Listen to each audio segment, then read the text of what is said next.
Bom dia, irmãos, Pai de Cristo. Vamos abrir nossas Bíblias em Hebreus, capítulo 5, versículo 11 ao 14. E a palavra de Deus diz assim: quanto a isso, temos muito o que dizer, coisas difíceis de explicar, porque vocês se tornaram lentos para aprender, embora a esta altura já devessem ser mestres. Vocês precisam de alguém para lhes ensinar novamente os princípios elementares da palavra de Deus. Então estão precisando de leite e não de alimento sólido. Quem se alimenta de leite ainda é criança e não tem experiência no ensino da justiça. Mas o alimento sólido é para os adultos, os quais, pelo exercício constante, tornaram-se aptos para discernir tanto bem quanto mal. Amém? Falando de crianças, depois do nascimento, a mãe, o pai leva no médico e o médico mede, né? E ele compara aquelas tabelas que existem, pesa, compara as tabelas que existem. Por quê? Querem saber se ele está crescendo como ele deve estar crescendo. E quando uma criança não está crescendo, então a gente fica preocupado, né? O médico então vai fazer exames para tentar descobrir por que aquela criança não está crescendo. Hoje quero falar com a igreja sobre o crescimento. Quero falar com a igreja sobre a maturidade.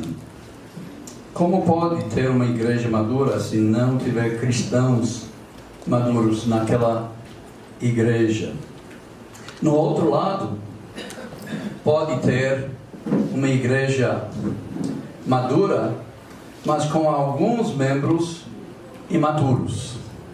Por quê? A igreja está crescendo numericamente também. Então, quer dizer, está entrando novos irmãos, e esses novos irmãos, esses novos nenéns não devem ter a mesma maturidade de nós, que já fazemos anos que nós estamos na igreja do Senhor. Meu pai era missionário. Ele levou a sua família para Canadá. Ele foi chamado para servir como evangelista em duas igrejas que já estavam estabelecidas, né? Uma em Ice Lake, Ontario, na ilha de Manitoulin. Vocês nunca ouviram falar disso, né? A não ser que você me ouviu falar sobre isso, porque eu já falei, né? Mas, e a outra foi em West Weymouth, também na mesma ilha, numa reserva indígena. Os índios tinham grandes problemas. Muitos deles não trabalhavam, dependia completamente do governo e bebia bastante, especialmente os homens. E eles não amadureceram, não assumiram as responsabilidades, não estudaram somente até o governo, ao grau que o governo exigia. Então, por que isso aconteceu? Porque o governo realmente dava tudo para eles. Não vou analisar tudo, deve ter outros fatores também, mas um fator, certamente, eles ficaram mimados. Desenvolveram um complexo de inferioridade por causa disso também. E aí, então, para não sentir tão mal, eles, vamos dizer, automedicaram com a bebida e ficaram naquela vida. Eu lembro uma vez, a gente estava lá, era uma igreja em casa, na reserva, lá no lado oeste da ilha de Manitoulin. E a gente estava lá, a gente sentava na sala de estar dessa irmã. Eu não lembro nem se o dono da casa, o homem, era ou não um cristão, não lembro. Mas sentamos num círculo lá. E um dia, o dono da casa estava presente, estava bêbado. E ele desmaiou.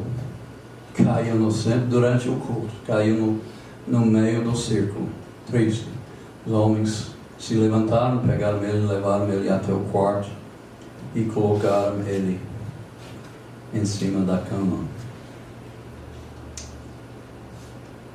Mimados pelo governo, não chegaram à maturidade, à responsabilidade, não tinham autoestima, sofreram de complexo de inferioridade e muitos por isso beberam. Sabe que um missionário pode mimar uma igreja e a igreja não cresce e a igreja não amadurece e podem até se sentir inferior. Um evangelista, um obreiro da igreja pode fazer a mesma coisa. Como é que um missionário, um evangelista faz isso? Quando ele faz tudo. Se ele não dá espaço para os outros atuar, não confia nos irmãos para assumir as responsabilidades na igreja. Efésios capítulo 4, o apóstolo Paulo fala sobre as responsabilidades dos evangelistas da igreja, entre outras pessoas. Ele começa em versículo 11, Efésios 4, se quiser me acompanhar na Bíblia, Efésios 4, versículo 11, a partir de versículo 11. Paulo diz que Jesus mesmo concedeu uns para apóstolos, outros para profetas, outros para evangelistas e outros para pastores e mestres. Por quê? Versículo 12. Com vistas ao aperfeiçoamento dos santos, para o desempenho do seu serviço, para a edificação do corpo de Cristo. Até onde? Até que todos cheguemos à unidade da fé e do pleno conhecimento do Filho de Deus. A perfeita varonilidade, a perfeita maturidade, né?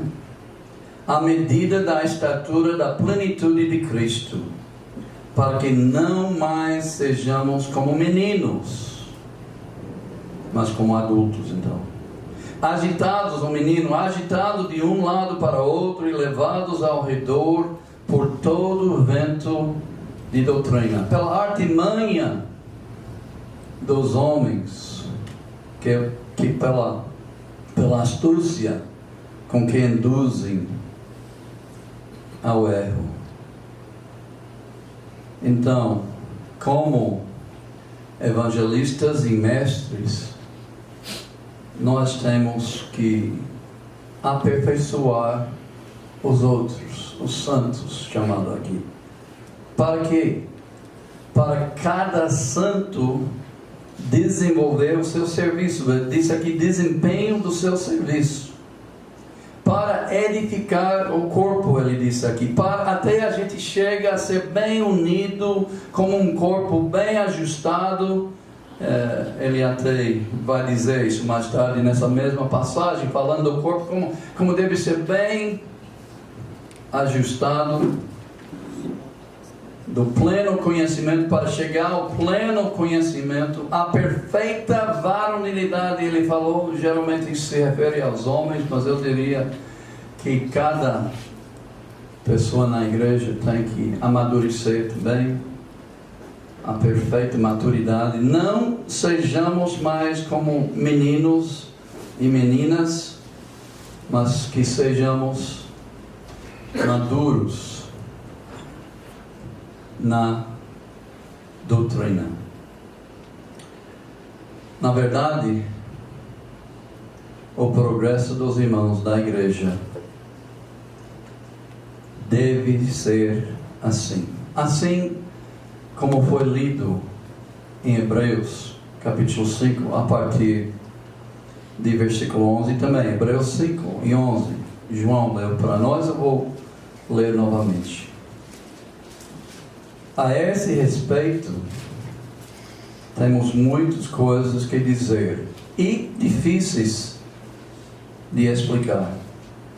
Porquanto vos tendes tornado tardios em ouvir. Pois com efeito, quando devíeis ser mestres, atendendo ao tempo decorrido, tendes novamente necessidade de alguém vos ensine de novo quais são os princípios elementares dos oráculos de Deus. Assim vos tornastes como necessitados de leite e não de alimento sólido. Ora, todo aquele que se alimenta de leite é inexperiente na palavra da justiça, porque é criança. Mas o alimento sólido é para os adultos, para aqueles que, pela prática, têm as suas faculdades exercitadas para discernir não somente o bem, mas também o mal. O que ele disse aqui, no versículo 12?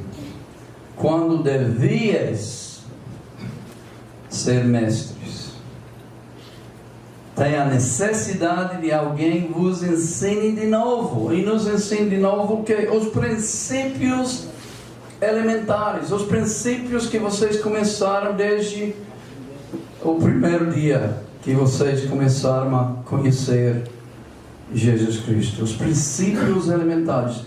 Vocês, ele disse, tornaram como necessitados de leite, como crianças, como nenês, que não podem se alimentar de alimento sólido. Ele disse, inexperiente na palavra da justiça, porque é criança. E no versículo 14 de novo, mas o alimento sólido é para adultos, para aqueles que pela prática têm as suas faculdades exercitadas para discernir não somente o bem, mas também o mal. O meu pai era um bom homem. Você não conhecia ele? De fato, ninguém aqui nesta sala conheceu o meu pai. Mas era um bom homem. Kathy não está aqui, ela está viajando, a mãe dela não está muito bem. Ela seria a única pessoa aqui que conhece ele, mas o pai não era perfeito, né? Ele tinha os seus defeitos, com certeza. Eu lembro uma vez que a gente estava, eu e Kathy, as crianças estavam na casa deles, e Kathy ajudou a minha mãe na cozinha a preparar o almoço. Aí a gente preparou a mesa, né? A gente não, eu não, mas elas, então, prepararam a mesa, colocaram uma comida na mesa, chamamos todo mundo, meu pai sentou no lugar dele, onde ele sempre sentava. Aí a gente fez a oração, como a gente sempre fazia, dando graças a Deus pela alimentação. E aí, meu pai estendeu a mão, peguei a chá fria, né? A gente, lá nos Estados Unidos, chá fria era uma coisa preferida, né? Com gelo e tudo, então ele deu um gole aí, puxa, acabou o açúcar! Só que Kathy tinha preparado a chá, né? Aí ele ficou meio envergonhado quando a minha mãe disse, foi Kathy que preparou. Me desculpe. Mas ele era assim, né? A minha mãe fazia o chá com tanto açúcar, né? Muito doce. E porque meu pai gostava assim, né? Mas Kathy não era acostumada a fazer com tanto açúcar, então ela não tinha feito assim. Então ele tinha seus defeitos, mas ele era um homem muito dedicado. Muito delicado. Eu não me lembro quem foi que falou, e bem que eu não lembro, porque eu não ia gostar muito dessa pessoa ainda hoje, mas no passado eu estava falando sobre meu pai e falando de algumas coisas que ele fazia constantemente, né? No lado da igreja, na missão da igreja, no lado espiritual. E alguém escutando começou a criticar ele, dizendo que ele era legalista. É por isso que ele fazia essas coisas. Poxa, eu não gostei. Não achava ele legalista. Mas porque esta pessoa, por que esta pessoa achava que meu pai, que trabalhava tanto, que ele era legalista? Eu vou dizer algumas coisas. Uma coisa é que ele não faltava às reuniões da igreja. Ele realmente lutava para nunca faltar nenhuma reunião da igreja. Então alguém pode pensar, puxa, ele está fazendo isso para ganhar a sua salvação. Ele acha que, né, se ele frequentar todas as reuniões da igreja, que ele vai ganhar a sua salvação. Não foi assim. Porque meu pai também contribuía. Eu nunca vi, lá a gente usa um prato, a gente não usa um saco como aqui, mas eu nunca vi esse prato passar na frente do meu pai sem ele contribuir. Mesmo quando a gente estava viajando, também outra coisa que sempre fazia, quando a gente tirava férias, a primeira coisa, meu pai procurava uma igreja de Cristo naquela região, para no domingo a gente estar presente com os irmãos. E mesmo numa congregação que não era nossa, ele contribuía. Provavelmente não contribuía a mesma coisa, porque ele tinha mais responsabilidade lá na congregação onde a gente frequentava sempre, mas ele contribuía lá também. E ele nos ensinou também a contribuir. Meu pai trabalhava em 3 empregos ao mesmo tempo. 7 filhos. 7 filhos, e ele queria cuidar bem a sua família. Mas você acredita que nas noites quando ele não estava trabalhando, vocês sabem onde ele estava? Ele estava na casa de um irmão visitando ele. Ele estava na casa de uma pessoa evangelizando ele. Entende? Com esse tipo de atitude, alguém olhando para eles, puxa, ele deve estar querendo ganhar a sua salvação. Ele deve ser um legalista, pensando que quanto mais ele faz, mais provável é a salvação dele.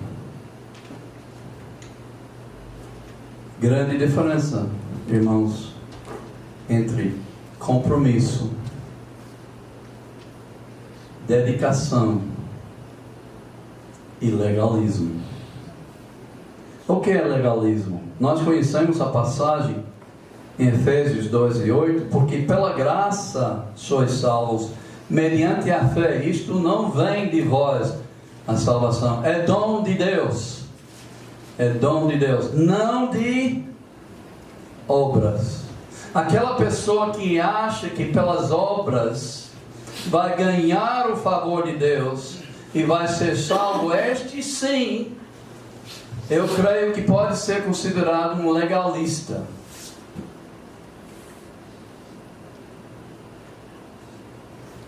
Mas este versículo não para com o versículo 9, não é só 8 e 9, é versículo 10 também. E o que ele disse em versículo 10?